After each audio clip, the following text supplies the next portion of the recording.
We know that teacher effectiveness was a priority during the first 4 years of the administration. Of the policies that you have put into effect, what is working well in practice and what is not yet working well and what can be done? Moreover, of the priorities for the administration over the next 4 years, what policies, initiatives, and levers will have the greatest impact on teacher effectiveness? Carmel? Thank you, Lowell. First, I just want to start by thanking you and Gary for bringing us all together at this conference, but more importantly, I want to thank you for all the amazing work that NIET does across the country in terms of helping to support teachers and school leaders and improving their practice. I also want to take a moment to thank all the teachers and leaders in the audience for all the work you do every day to help our children be more successful. I'm in awe of the work that you do. So as the president and the secretary's representative, I thank you. As the mother of 2 school-aged children, I thank you. In terms of the last 4 years, I think from the administration's perspective, we are just incredibly thrilled with the amount of progress that we've seen with respect to changes around the teaching profession over the last 4 years. I think it's fair to say we've seen a sea change around these issues over the last 4 years.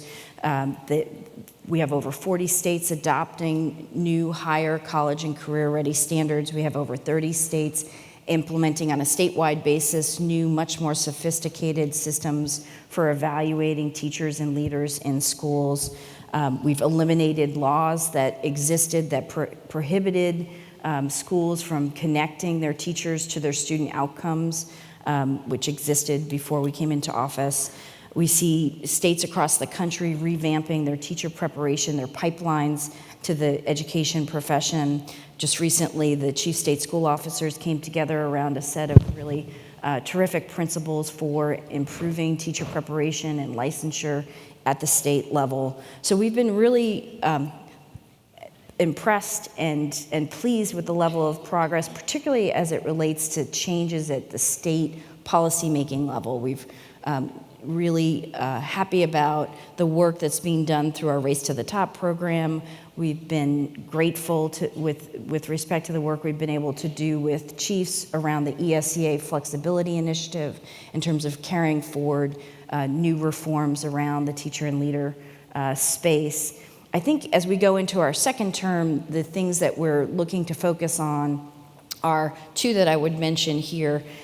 One is we really do need to focus on leadership, not just the teaching profession, but also looking at principals, superintendents, school boards, the capacity at the state level with respect to leadership.